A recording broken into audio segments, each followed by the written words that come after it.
तो एक बार फिर से हम आगे लेके आपके लिए लेक्चर नंबर 24। देखिए जैसे कि मैंने आपको कहा था बेटा प्रीवियस लेक्चर्स में कि हम आज जो भी टाइप्स ऑफ वेक्टर पढ़ रहे हैं उसके ऊपर कल आपको थोड़ा सा बेसिक नॉलेज एक्स्ट्रा दूंगा बेटा, थोड़ा और बेसिक आपको बताऊंगा उसके ऊपर कि कैसे इसके ऊपर थोड़ी बेसिक समझ कराऊंगा। ऐसे डायरेक्ट सम ऐसे आएंगे नहीं बेटा जैसे बताया आज, लेकिन ये आपको पता रहेगा तो सम में इस्तेमाल करना आपके लिए थोड़ा सा ईजी हो जाएगा, है ना। देखिए जैसे कि मैंने आपको कल मैंने बोला था दो मुद्दा वो टारगेट में होते हैं, एक वो यूनिट वेक्टर और दूसरा पोजीशन वेक्टर। अरे है नहीं, तो हम वापस से आज यूनिट वेक्टर को देखेंगे और इसको देखेंगे बेटा पोजीशन वेक्टर को देखेंगे। एक बार शॉर्ट में बताऊंगा बेटा, फिर आपको अच्छे से समझाएगा उसको। हाँ शॉर्ट में बताऊंगा, उसके ऊपर कुछ एप्लीकेशन आपको दिखाता हूँ, कुछ समझ करके दिखाता हूँ, उसका इस्तेमाल कैसे करना है, यूज कैसे करना है वो आज मैं आपको बता रहा हूँ। तो आ जाओ बेटा, है शुरू करते हैं आज का लेक्चर बेटा। यूनिट वेक्टर क्या था बेटा, मैंने क्या समझाया था यूनिट वेक्टर के बारे में, अगर याद हो तो यूनिट वेक्टर मैंने समझाया था। यूनिट वेक्टर क्या होता है, जिसका मैग्नीट्यूड कितना आता है बेटा, मैग्नीट्यूड कितना आता है बेटा 1 आता है। कितना था मैग्नीट्यूड बेटा, जिसका मैग्नीट्यूड इक्वल्स टू 1 होगा उसको बोलेंगे यूनिट वेक्टर। है है कि नहीं। तो हम लोग ने यूनिट वेक्टर फॉर्मूला जैसे मान लो कोई ए बी बार कोई वेक्टर है, कौन सा वेक्टर होता है, एन बार कोई वेक्टर है, एन बार इस बड़ा वेक्टर कुछ भी वो कुछ भी दे देगा, जैसे मैंने दे दिया होगा एक्स आई कैप वाई जे कैप और जेड के कैप दे रखा, याद है कि नहीं याद। तो मैंने बोला था इसका जो यूनिट वेक्टर एन बार का यूनिट वेक्टर होगा एन कैप, क्या होगा बेटा एन कैप। और एन कैप का फॉर्मूला क्या था याद है, बोला वेक्टर अपॉन इट्स मैग्नीट्यूड, क्या था बेटा वेक्टर अपॉन इट्स मैग्नीट्यूड। आज मैंने कुछ बताया था बेटा वेक्टर अपॉन इट्स मैग्नीट्यूड, अरे हां यार वेक्टर अपॉन इट्स मैग्नीट्यूड चलेगा बेटा। तो आ जाओ बेटा शुरू करते हैं इस हिसाब से बेटा। तो ये एन कैप होगा, ये इसको बोलते हैं यूनिट वेक्टर, कब इसको बेटा यूनिट वेक्टर, यही हमारा क्या है बेटा यूनिट वेक्टर, है ना। कभी भी हमको कोई भी यूनिट वेक्टर निकालना क्या करेगा, उसका वेक्टर क्यों तो नीचे उसका क्या लिखेंगे, इसका वेक्टर मतलब n बार और उसका मैग्नीट्यूड मतलब n बार का मॉड। मैंने कहा आपको मॉड निकालना सिखाया था बेटा, अरे हाय नहीं यार मैंने, अच्छा आपको मैंने कहा ये बात बताई नहीं बता। अगर मान लो मैंने कोई वेक्टर को मैंने ऐसे लिखा n बार लिखा, तो क्या लिखा उसका वेक्टर फॉर्म लिखा, कौन सा फॉर्म लिखा बेटा वेक्टर फॉर्म, समझ में आ रहा है बेटा, है ना। अगर मैं किसी का n कैप लिखा मतलब ये क्या है वेक्टर फॉर्म, ये कौन सा है बेटा ये यूनिट वेक्टर क्या है, क्या करेगा बेटा यूनिट वेक्टर। बट अगर मान लो मैंने किसी को मॉड में n बार लिख दिया, क्या होता है उसका बेटा मैग्नीट्यूड दर्शाएगा, क्या दर्शाएगा बेटा उसका वो मैग्नीट्यूड दर्शाएगा। और उसके बाद मैंने बोला था अगर मान लो डायरेक्टली सिर्फ n ही लिखा तो क्या दर्शाएगा बेटा मैग्नीट्यूड, मैग्नीट्यूड का कुछ और नहीं बेटा स्केलर फॉर्म से लिखा है, क्या बताया बेटा इसका स्केलर डेटा है देना नहीं देना बेटा। तो हम लोग अगर n कैप निकालते हैं क्या वो n bar upon mod of n बार, याद है n बार कैसे निकालते हैं, n बार क्या है जो दिया है वेक्टर वही n बार है बेटा, जैसे x i cap y j cap और z k कैप तेरा क्या है बेटा ये n बार है, अरे है नहीं। उसका मैग्नीट्यूड क्या कैसे निकालते हैं बेटा, मैग्नीट्यूड हमेशा क्या करते हैं जो वेक्टर होता है तो रूट में लिखते हैं, अरे है ना। i कैप का जो कोएफिशिएंट है उसका स्क्वायर करो, j के कोएफिशिएंट को स्क्वायर करो और k कैप कोएफिशिएंट को स्क्वायर करो, राइट करो, ये तुम्हारा क्या आएगा यूनिट वेक्टर, है ना मैग्नीट्यूड आएगा। और मैग्नीट्यूड देखेंगे यही हमारा एक्चुअली में क्या था यूनिट वेक्टर। मैंने कल समझाया था आपको यूनिट वेक्टर क्या रहता है, वो डायरेक्शन देने का काम करता है, क्या करता है बेटा, है ना, इट गिव्स द डायरेक्शन, है ना, इट गिव्स द डायरेक्शन। मैंने कल समझा दिया गिव्स द डायरेक्शन, हमको हमेशा क्या प्रोवाइड करता है बेटा ये डायरेक्शन प्रोवाइड करता है, आप समझ में आ रहा है बेटा। याद रखना हमेशा जब भी हमको डायरेक्शन चाहिए हम लोग का इस्तेमाल करेंगे बेटा यूनिट वेक्टर का इस्तेमाल हम लोग करेंगे। ये था मेरा यूनिट वेक्टर का डेटा, मैं बहुत शॉर्ट में समझाया पर थोड़ा अच्छे डिटेल में आपको उसको समझाया, समझ आ रहा है बेटा। अब मैं ये समझाने जा रहा हूं आपको पोजीशन वेक्टर, क्या समझाने जा रहा हूं बेटा पोजीशन वेक्टर क्या होता है। पोजीशन वेक्टर मैंने आपको कल समझाया था, फिर भी वापस मैं समझाऊंगा, लेकिन उसके पहले एक लॉ तुमको बता रहा हूं शॉर्ट में बेटा। लॉ है ट्रायंगल लॉ, कौन सा लॉ बेटा ट्रायंगल लॉ। देखो ट्रायंगल लॉ को मैं और अच्छे से एक्सप्लेन करूंगा तुमको थोड़ी देर बाद, अरे है मतलब अगले कुछ लेक्चर्स में, है ना। आगे के जो लेक्चर्स आने वाले हैं, है ना, जब भी आगे लेक्चर बनाऊंगा तो उस पे एक लॉ टॉपिक आएगा जिसमें वेक्टर्स के ऊपर लॉ बताऊंगा, triangle law, parallelogram law, polygon law. तो ये सब लॉज मैं आपको बताने वाला हूं, कुछ एक लेक्चर एक पर्टिकुलर एक लेक्चर बनाऊंगा उसको समझाऊंगा, लेकिन आज शॉर्ट में समझ लो ट्रायंगल लॉ क्या बोलता है। ट्रायंगल लॉ बोलता है अगर मान लो कि दो वेक्टर्स आए, कितने वेक्टर्स आए बेटा दो वेक्टर्स, और पहले वेक्टर का जहां एंड है वहीं से दूसरे वेक्टर की शुरुआत हो रही है, पहले वेक्टर का जहां एंड है वहीं से दूसरे वेक्टर की शुरुआत हो रही है, तो इसका मतलब मान लीजिए कहां से गए हो गया a से b और b से कहां बेटा c बार, a से b गया है और b से c गया, या कुछ और भी मान लो जो तुमको मानना बेटा, हां ये a से b गया b से c गया, तो इन सब को कहां से, इसका रिजल्टेंट कहां से गया, कोई वेक्टर a से b गया b से c गया मतलब एक्चुअली में वो कहां है बेटा a से c, तो ये a से c उसका क्या होगा रिजल्टेंट, क्या होगा उसका रिजल्टेंट, समझ में आ रहा है। a से b क्या होगा उसका रिजल्टेंट, रिजल्टेंट कितना आएगा ये दोनों वेक्टर के सम के इक्वल है, ये कौन होता है बेटा ट्रायंगल होता है। क्या होगा इसमें बेटा अगर तुम अंधेरी से बैंड्रा गया, बैंड्रा से चर्चगेट गया, इसका मतलब तुम कहां से कहां बेटा अंधेरी से चर्चगेट, लेकिन अंधेरी से चर्चगेट जाने में तुमने क्या क्या कवर किया बेटा ए बी बार भी कवर किया और बी सी बार, मतलब तुम्हारा जो रिजल्टेंट आएगा आर वो किसके इक्वल आएगा बेटा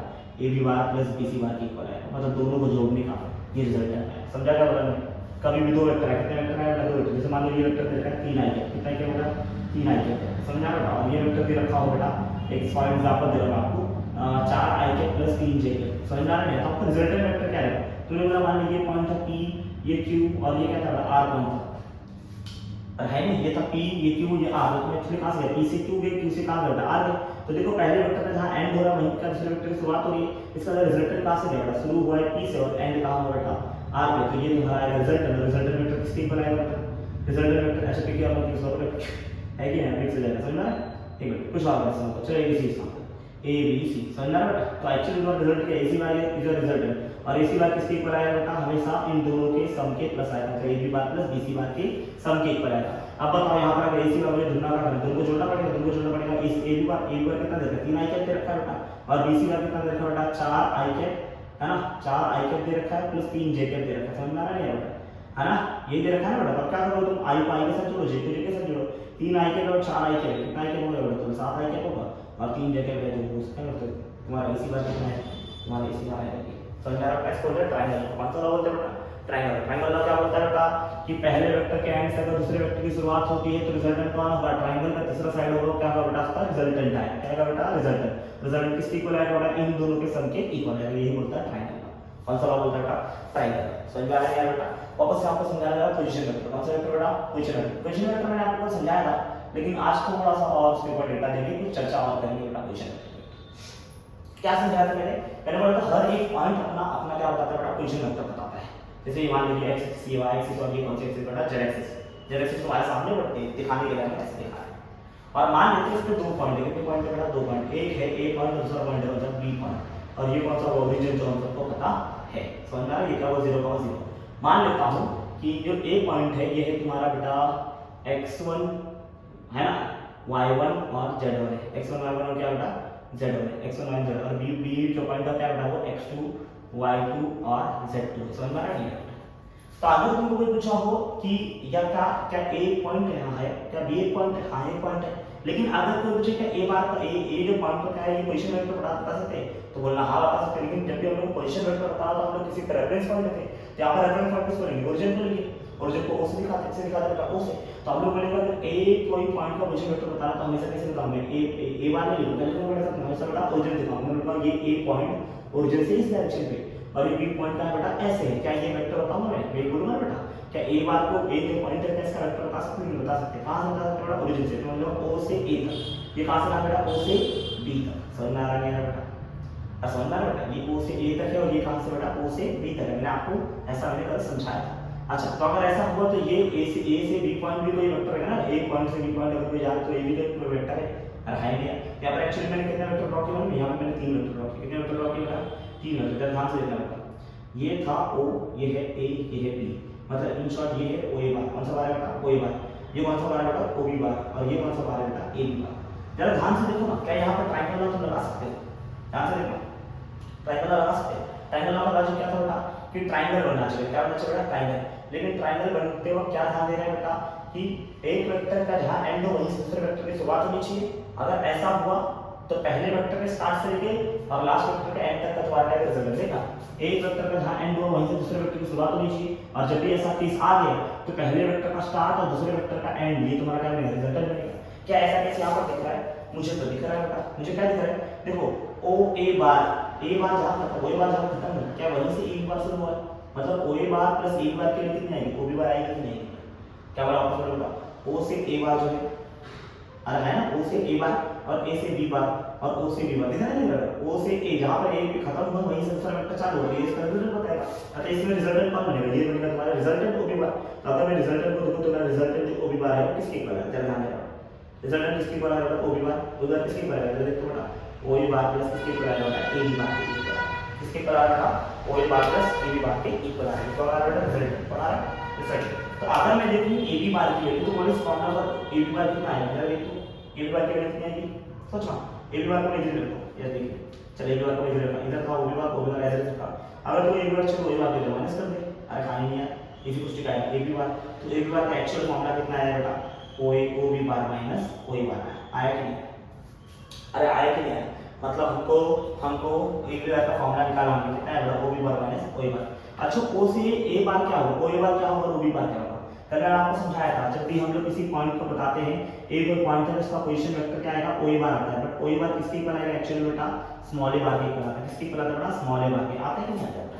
अरे बता दीजिएगा, मैंने बोला था अगर कोई बी कोई पॉइंट है तो इस पॉइंट का पोजीशन वेक्टर कितना है बेटा ओ बी बार, तो ओ बी बार किसके इक्वल आएगा बेटा बी बार के इक्वल आएगा। किसके इक्वल आता है बी बार के। एक्चुअली ऐसा कांसेप्ट नहीं था, एक्चुअली कांसेप्ट क्या था बेटा ओ ए बार कितना आएगा ओ ए बार माइनस ओ बार, और ओ बी बार कितना आएगा बी बार माइनस ओ बार। काय बात में समझाया, लेकिन कल तुमको ये डाउट आ गया कि सर ये कैसे हो रहा है।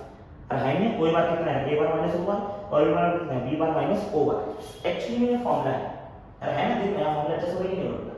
जब भी तुम लोग ए से बी बार गए कहां से कहां बेटा ए से बी बार गए, तो आगे वाला वेक्टर कितना बी बार बी वाला वेक्टर ना, बी वाला वेक्टर आगे वाला वेक्टर माइनस करना है पीछे वाले वेक्टर के। ऐसे देखो ए बार लिखा तो क्या लिखा बेटा ए बार को माइनस किया 0 ओ बार से, समझा ना, आगे वाला वेक्टर माइनस किया पहले वाले वेक्टर से, और वेक्टर क्या बी बार माइनस ओ बार, आगे वाला वेक्टर माइनस किया पहले वेक्टर से। क्या बात समझा इसको बेटा? अगर मैं ऐसा यहां पे लगा दूं तो यहां पे तुमको सम सॉल्व हो जाएगा बेटा। देखो ओ बी बार कितना है जरा बोलो, ओ बी बार आएगा बी बार माइनस, बोलो ओ बी बार कितना है बी बार माइनस ओ बार, ये ओ बी बार आएगा बेटा, और ओ बार कितना आएगा बेटा आगे वाला माइनस पीछे वाला, तो ए बार माइनस ओ बार आएगा बेटा। अब अगर सॉल्व करते क्या दिख रहा है मेरे को बी बार माइनस ओ बार दिखा, और ये माइनस प्रिंट कर देना ना, यहां पे प्लस साइन तो चेंज करके जरूरत नहीं है, माइनस साइन साइन चेंज करना चाहिए। कितना आएगा minus plus minus minus minus minus plus O bar, और ध्यान से देख minus O bar plus O bar cancel, answer कितना आएगा बेटा बी बार माइनस ए बार। ये मेरा फॉर्मूला किसका है बेटा ए बी बार का। तो कभी भी मुझे ए बी बार ढूंढना है, मैं क्या लगाऊंगा बेटा बी बार माइनस ए बार लगाऊंगा। क्या बात आपको समझ में आ रही है बेटा? पक्का समझ में आ रही है बेटा? मतलब मुद्दा क्या है, कभी भी हमको ए बी बार पूछा तो हम क्या ढूंढेंगे बेटा बी बार माइनस ए बार, क्योंकि ये मैंने वेक्टर से समझा है, ये मैंने किससे समझा बेटा वेक्टर से समझा है। ऐसे फॉर्मूला आएगा ए बी बार का फॉर्मूला कितना है बेटा बी बार माइनस ए बार आएगा। ऐसे अगर मान लो पी क्यू बार पूछा जाता है निकालना है बेटा small Q bar minus small P बार। अरे है ना, तुमने कोई बार देखा, कोई बार क्या होता है बेटा आगे वाला वेक्टर माइनस पीछे वाला वेक्टर। अरे है ना, ओ बी बार कितना है बेटा आगे वाला वेक्टर माइनस पीछे वाला वेक्टर। अरे है ना, ऐसे ही अगर मान ले तो कुछ भी दे दिया, समझ में आ रहा है, एम एन बार दिया तो एम एन बार कितना है बेटा आगे वाला वेक्टर माइनस पीछे वाला। लेकिन हमेशा जब देखेंगे तो इस वेक्टर के किसके फॉर्म में इसके पोजीशन वेक्टर फॉर्म में लिखेंगे, किसके फॉर्म में लिखेंगे बेटा पोजीशन वेक्टर के फॉर्म में। समझा बेटा? अरे हाँ यार, कल मैंने समझाया था कि ओ बी बार ए बार क्यों आता है, क्या ओ ए बार आ गया था आपको बेटा? क्योंकि यार ए बार का ही ए बार क्या होता है उस पॉइंट का आता है बेटा, और ओ बार क्या आता है बेटा ओरिजिन से आता है बेटा। तो ओरिजिन में क्या होता है 0 0 0 का, तो माइनस करेगा उसके वापस क्या आएगा ए बार मिलेगा, और ओ बी बार कितना मिलेगा बेटा बी बार मिलेगा। कितना मिलेगा बेटा बी बार भी मिलने वाला है। समझ में आ रहा है बेटा? जैसे मैं तुमको समझाता हूँ यहाँ पर, अगर मैं तीनों पॉइंट का पोजीशन वेक्टर लिखूँ तो ओ का पोजीशन वेक्टर कितना है स्मॉल ओ बार, ए का position vector small a bar, b का position vector small b bar. ध्यान से देखना क्या लिखा है ओ बार मतलब देखो उसको आई कैप जे के फॉर्म में लिखेंगे, हम बोलेंगे 0x के लिए, हम बोलेंगे 0x के लिए, जो x का वेक्टर है उसको आई कैप से लिखोगे, ये 0y के लिए तो उसको किससे लिखोगे बेटा उसको j कैप से लिखोगे, ये 0z के लिए तो इसका मतलब क्या किससे लिखोगे बेटा 0 k कैप से लिखोगे। और है ना, जैसे ये मैंने लिखा x1 y1 z1, ये पॉइंट है ना, तो ए पॉइंट का पोजीशन स्मॉल ए बार आएगा। अब ये पॉइंट कितना है x1 x एक्सिस के लिए तो आई कैप से लिखूंगा, y1 y एक्सिस में j कैप से लिखूंगा, और z1 z एक्सिस के लिए तो k कैप से लिखूंगा। अरे हां ना, फिर देखो यहां पे बेटा क्या बेटा ये x2 b बार के लिए है ना, b पॉइंट के लिए b बार आएगा कि नहीं, x2 i कैप बोलो y2 j कैप और z2 कितना आएगा बेटा k कैप। अब अगर मेरे को o a बार मेरा है a bar minus o bar, a bar minus o बार, तो x1 माइनस 0 कितना आएगा x1 बार x1 ही आई कैप आएगा, y1 माइनस 0 कितना आएगा y1 ही आएगा, z1 माइनस 0 z1 ही आएगा। मतलब इन शॉर्ट o a बार का इफेक्ट क्या आएगा a बार, और o b बार का इफेक्ट क्या आएगा b बार। ऐसे ही ये डायरेक्ट समझ लो, अभी तुम ओ ए बार और ए बी बार लिखने की जरूरत तुमको नहीं, इतना समझो होता है ऐसा, लेकिन हमको डायरेक्ट लिखना है। क्या लिखना है बेटा डायरेक्ट, आप सोचो डायरेक्ट दिमाग में ए बी बार मतलब बी बार माइनस ए बार, पी क्यू बार मतलब क्यू बार माइनस पी बार, लेकिन हमसे स्मॉल लेटर मिलेगा, इसमें लिखना है बेटा डिनोट करना है स्मॉल लेटर में। समझ में आ रहा है बेटा? और हाई लिया मतलब आगे वाला वेक्टर माइनस पीछे वाला वेक्टर। समझ में आ रहा है बेटा? ये तो तुम्हारा पोजीशन वेक्टर से कोई वेक्टर निकालने का तरीका। अरे है नहीं, फिर से मैं समझा दूंगा बेटा, है ना। किसी का भी मैग्नीट्यूड निकालना तो कैसे मैग्नीट्यूड निकालते हैं, याद है कि नहीं याद है बेटा? मैग्नीट्यूड कैसे निकालते हैं किसी का, जैसे मान लो मेरे को मॉड ऑफ ए बार चाहिए, तो मॉड ऑफ ए बार कितना आएगा बेटा जितने भी उसके आई कैप का आई कैप जे कैप के के जो कोएफिशिएंट है उसका स्क्वायर करके ऐड करो, कितना आएगा answer x1 square plus y1 square plus z1 square. अरे है नहीं, आपको पूछे b बार का मॉड कितना आएगा, मॉड ऑफ b बार कितना आएगा, क्या बोले बेटा x2 square plus y2 square plus z2 square. अरे है नहीं यार, समझ आ रहा है बेटा? है ना। तो जो तुमको ये तुम्हारा मैग्नीट्यूड निकालना चाहिए, क्या बेटा ये मैग्नीट्यूड। समझ में आ रहा है बेटा? तो तुमको मैग्नीट्यूड निकालना आना चाहिए बेटा। अरे है यार, क्या क्या आना चाहिए बेटा? मैग्नीट्यूड निकालना आना चाहिए, यूनिट वेक्टर निकालना आना चाहिए, और अगर कोई वेक्टर ऐसे पूछ दिया हो तो वो वेक्टर तुमको निकालने आना चाहिए। समझ में आ रहा नहीं आ रहा बेटा?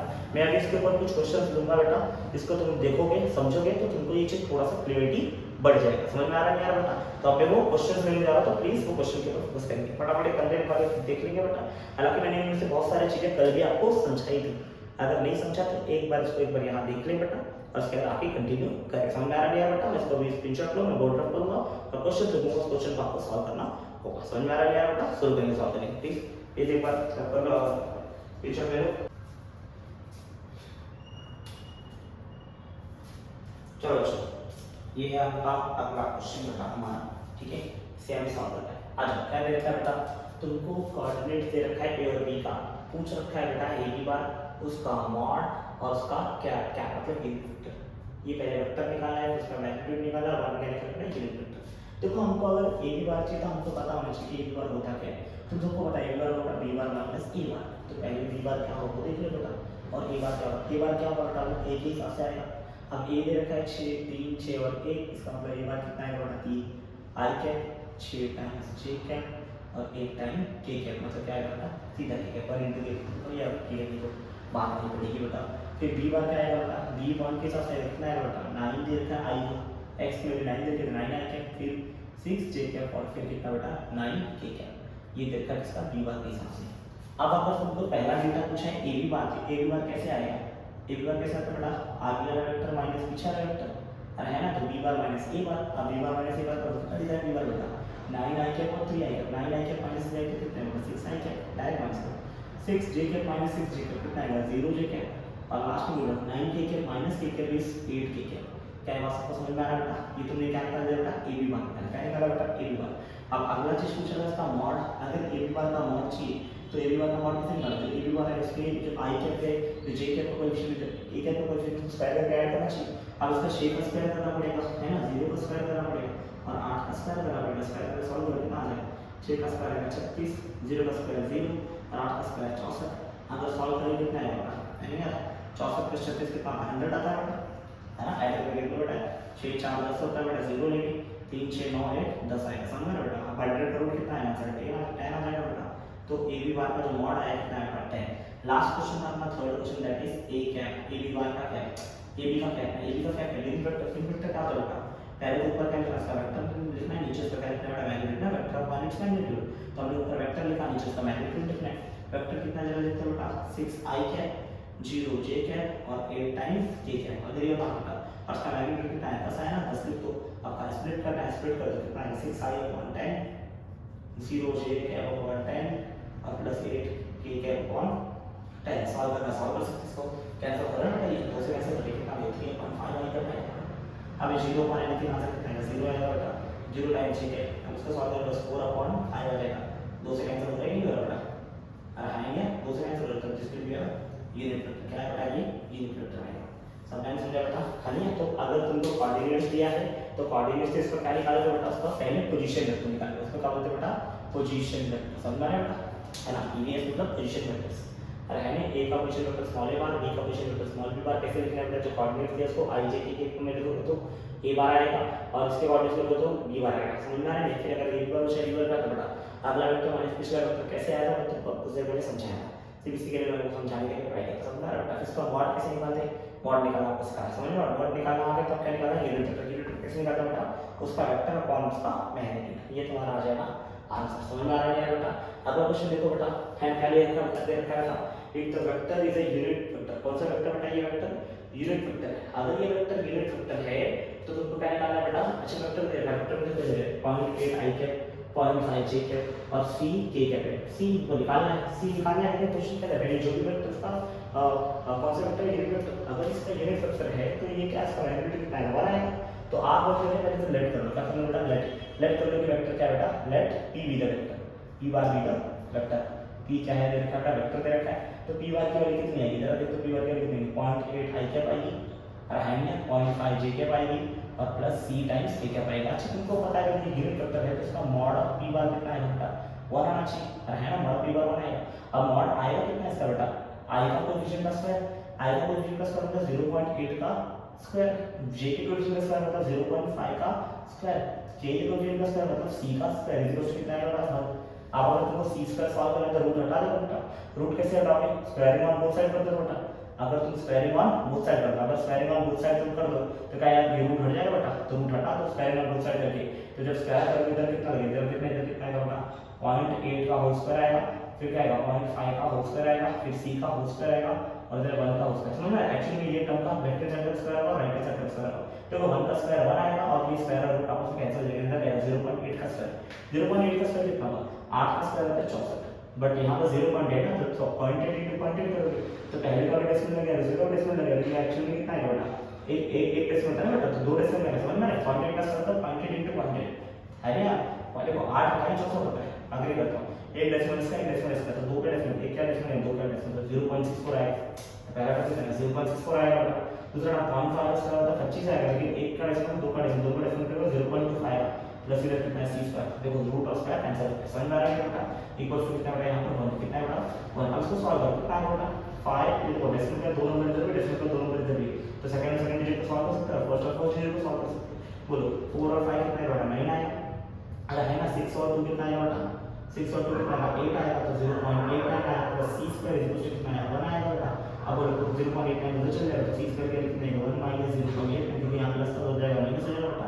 अब बोलो 1.89 सॉल्व कर नहीं सकते, उसको क्या लिखोगे 1.00 लिखोगे माइनस 0.89 लिखोगे। अब दो डिजिट का सॉल्व करें, इधर क्या 0 है ना, यहाँ से क्या होगा 1 हासिल होगा बेटा, तो जब इसको 1 लोगे तो यहाँ पर ये 10 हो जाएगा, फिर ये 10 से ये 1 लेगा तो ये 10 हो जाएगा, तो 10 में से 1 9 जाएगा, कितना बचेगा 1 बचेगा।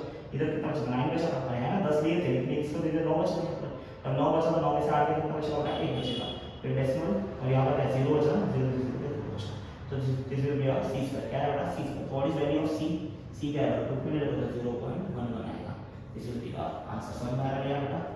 हाँ यार है ना, इस प्रकार से हम लोग ये देखते बेटा c स्क्वायर कैसे ढूंढे। समझ में आ रहा है बेटा? तो हम लोग ने पहले क्या समझा बेटा कि पॉइंट दे रखा था, यूनिट वेक्टर पूछा था, हम निकाल लिए। फिर क्या दे रखा था बेटा, बोर्ड रखा है कोई यूनिट वेक्टर है और एक डेटा अननोन था, हमने वो डेटा ढूंढने सीख लिया कैसे उस डेटा को ढूंढते। देखो ये टाइप क्वेश्चन, तो ये क्वेश्चन आना तो मुश्किल है, नामुमकिन सा काम है, लेकिन ये क्वेश्चन आना प्रोबेबिलिटी है इसकी कि ऐसे क्वेश्चन तुमको एग्जाम में कहीं देखने मिल सकते हैं लिख के। समझना? इसलिए बोल दे कि ये वेक्टर यूनिट वेक्टर है और एक चीज अननोन कर दे तो वो तुमको पूछा जा सकता है। समझना? हालांकि तुमको इतने पैटर्न में नहीं लिखने है, नहीं जितने कैलकुलेशन कर सकते हैं उतना कैलकुलेशन करना। समझ आ रहा है बेटा? समझ आ रहा है? लेकिन क्या है कि मुद्दा क्या है, समझाना क्या है, कैसे क्वेश्चन आते हैं, ये क्वेश्चन तुमको आने का चांस है। समझ में आ रहा है बेटा? प्लीज इसका स्क्रीनशॉट लो, कोई क्वेश्चन दिखाओ। समझ में आ रहा है प्लीज? हाँ चलो, अब ये क्वेश्चन देखो, अब तक के जो क्वेश्चन थे वो इजी थे, लेकिन ये क्वेश्चन कंसेप्चुअल क्वेश्चन है बेटा। जब क्वेश्चन पढ़ना ध्यान से और समझने का ट्राई करना। क्या ये क्वेश्चन बेटा, find the vector which is parallel to v bar. अरे v बार देखो दे रखा है, लेकिन इसका मैग्नीट्यूड क्या होना चाहिए बेटा 10 होना चाहिए। मतलब v बार कोई वेक्टर देखना, मान लीजिए v बार कुछ ऐसा कोई वेक्टर है बेटा, v बार समझ में, ये कोई वेक्टर है v बार। समझ में? v बार के वेक्टर को दे रखी कितने i cap minus 2j cap.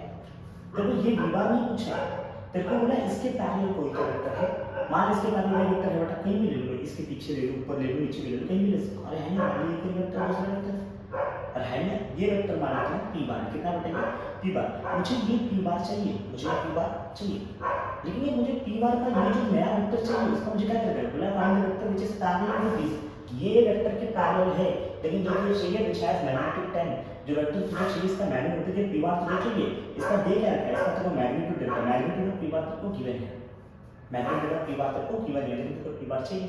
अब कैसे निकालेगा, बोलो बोलो कैसे निकालेगा? तुमको दे रखा है ना, ये वेक्टर दे रखा है, इसका और जो वेक्टर चाहिए उसका मैग्नीट्यूड दे रखा है, कैसे निकालोगे?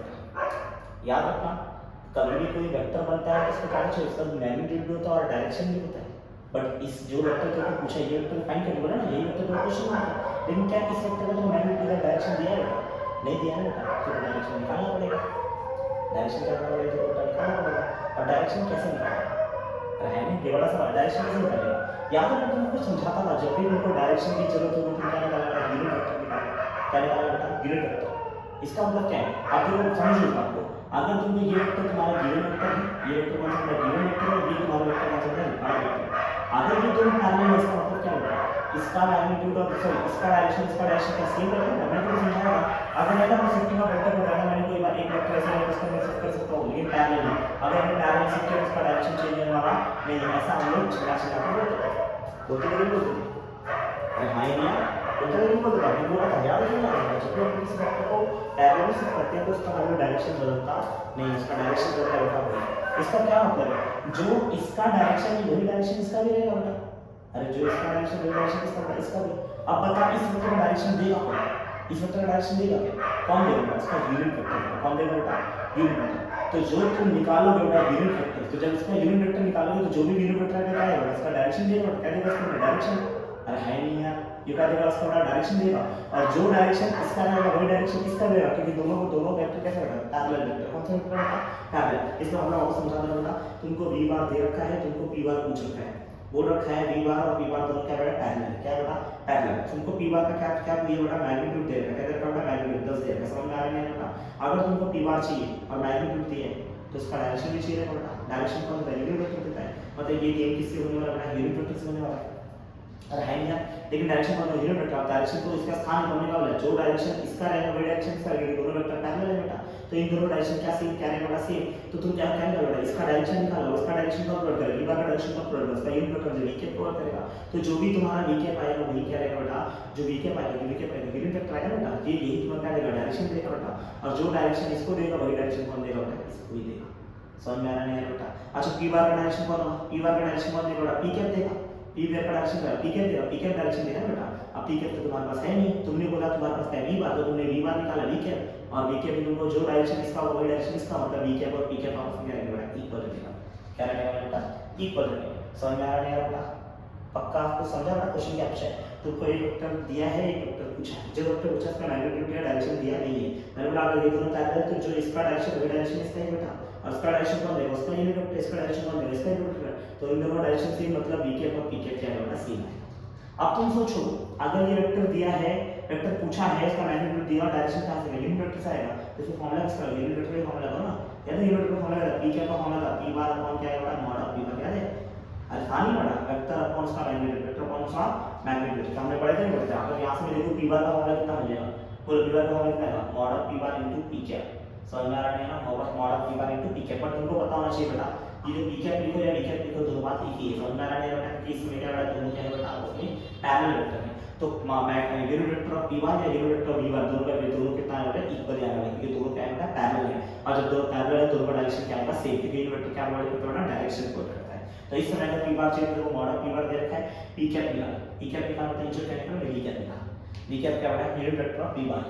अब बताओ v बार तो गिवन है i cap minus 2j cap, अगर मुझे v कैप चाहिए तो v कैप के लिए क्या करना चाहिए, तो v बार बताना चलो तो ऊपर उसका होगा मॉड है ना, पता है बेटा v कैप कैसे इसका यूनिट वेक्टर कैसे निकालते बेटा, वेक्टर अपॉन उसका मैग्नीट्यूड। अब बताओ वेक्टर कितना दे रखा है बेटा i cap minus 2j cap, i cap minus 2j cap, और उसका मैग्नीट्यूड कितना आएगा बेटा, याद है बेटा i के जो भी कोएफिशिएंट है उसका स्क्वायर, j के कोएफिशिएंट का स्क्वायर और k के कोएफिशिएंट का स्क्वायर ऐड करते हैं बेटा।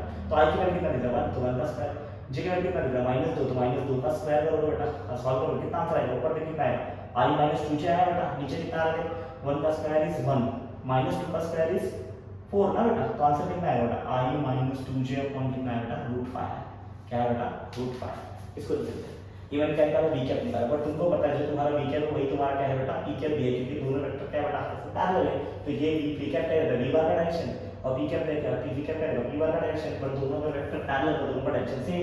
तो p कैप भी क्या आएगा बेटा equal to v cap equal to कितना आएगा बेटा i cap minus 2j cap upon कितना बेटा √5। अब अगर तुमको चाहिए बेटा p बार क्या आएगा बेटा, p बार में क्या होता है बेटा, p बार कितना आएगा बेटा mod of p bar into p cap.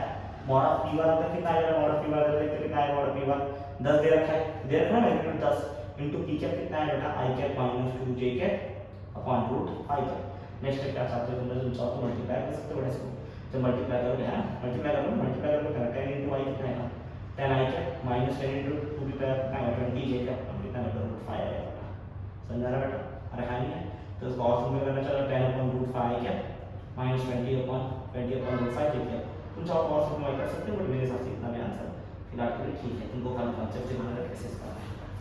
अरे है यार ये था मेरे हिसाब से बेसिक कंटेंट जो आपको मुझे देना चाहिए था, वो मैंने आपको दिया है हाँ। अभी मैंने जो भी बताया बेटा उसमें शायद टफ यही था, ये बीच में समझ बेटा कंसेप्ट यही था। ये थोड़ा कंसेप्चुअल क्वेश्चन था, इसलिए आपको थोड़ा तकलीफ होगा। मैं आपको एक और क्वेश्चन देता हूँ जो आप होमवर्क के लिए यूज कर सकते हो। वापस मेरा बताएंगे क्या क्वेश्चन देता हूँ, find the vector which is parallel to किसके बेटा a बार, समझा ना बेटा, which is parallel to a बार दे रखा है, या स्मॉल a बार दे रखा है, कितना दे रखा है बेटा 3 i कैप है बेटा प्लस 2 j कैप है माइनस k कैप, समझ रहा बेटा, इसके पैरेलल वेक्टर है ना, एंड हैज मैग्नीट्यूड कितना दे रखा है बेटा इसका मैग्नीट्यूड, एंड हैज मैग्नीट्यूड दे रखा है, जिसको निकालना है बेटा, जो मैग्नीट्यूड इज 15, कितना दे रखा है बेटा 15 दे रखा है, तो तुमको इसका क्या निकालना है, क्या निकालना बेटा 15 का टेक्निकल समझ क्या है बेटा, मान जो वेक्टर दिया वो a बार ऐसा हो बेटा, जो तुमको निकालने बोला क्या b बार क्या होगा, सीधे पैरेलल बेटा, तो b बार का पैरेलल होगा। अब याद रखना b बार का तुमको मॉड दे रखा है, तो b बार आएगा कहां से बेटा, b बार कहां से आएगा बेटा, अगर मॉड दे रखा है कहां से आएगा, तुमको पता है वेक्टर क्या होता है बेटा, मैग्नीट्यूड इनटू उसका यूनिट वेक्टर, अभी समझाया जैसे पहले बेटा कि यूनिट वेक्टर का फॉर्मूला हमें पता है क्या बेटा, वेक्टर अपॉन उसका मैग्नीट्यूड, तो वेक्टर का फॉर्मूला कितना आएगा बेटा, unit vector upon into magnitude आएगा, अरे है ना, तो ये मुझे पता है बेटा, मुझे अगर b बार चाहिए, मुझे क्या चाहिए, mod of b bar into उसका यूनिट वेक्टर चाहिए, अब उसका यूनिट वेक्टर कहां से आएगा, मुझे a बार दे रखा था, मैंने कहा बोला a बार का यूनिट वेक्टर कहां था, a क्या, b बार का यूनिट वेक्टर कितना होगा, b क्या होगा, अगर ये दोनों पैरेलल है तो ये दोनों क्या होता है, उसका डायरेक्शन बताते हैं बेटा, ये डायरेक्शन बताएगा और ये क्या होता है बेटा, डायरेक्शन बताएगा, b क्या होता है डायरेक्शन बताएगा, अगर दोनों पैरेलल है दोनों का डायरेक्शन क्या आएगा, सेम आएगा, मतलब क्या आएगा, a क्या इक्वल टू कितना आएगा, b क्या आएगा, अब a क्या इक्वल टू b क्या आएगा, तो निकाल लो पहले a क्या निकालो, a क्या जो दिया होगा b क्या बनेगा, तो मॉड ऑफ b बार दे रखा है बेटा, तो b bar mod of b bar into b क्या डिवाइड करो तो आंसर आएगा, समझाना नहीं आ रहा था, यही एक कंटेंट था जो मुझे वेक्टर के साथ में आपको देना था, मैंने वो आपको कंटेंट दे दिया, समझ में आ रहा नहीं आ रहा बेटा, है ना, इस टाइप के क्वेश्चन तुमको आएंगे तो तुमको थोड़े से तुम व्याकुल हो जाओगे, तुमको समझने में थोड़ा प्रॉब्लम हो सकता है, तो ट्राई करना ऐसे क्वेश्चन को भी अटेंड करने का, है ना, सॉल्व करने का, है ना, क्वेश्चन कैसे भी समझने का कोशिश करो बेटा हर क्वेश्चन में, लेकिन याद रखो बेटा बेसिक से जाओ, थोड़ा जितना पढ़ो अच्छे से पढ़ो, है ना, अच्छे से नोट्स बनाते रहो बेटा, जितनी कंटेंट की जरूरत हो उतना नोट्स बनाते जाओ, अच्छे से पढ़ते जाओ, है ना, मेहनत करते जाओ, एक दिन आपको आपकी मंजिल मिलेगी, अरे है नहीं मंजिल दूर जरूर है लेकिन नामुमकिन नहीं है बेटा, ठीक है, तो मेहनत करते रहेंगे बेटा, मिलते हैं अगले वीडियो में, तब तक के लिए टाटा बाय बाय, जय हिंद, नमस्कार।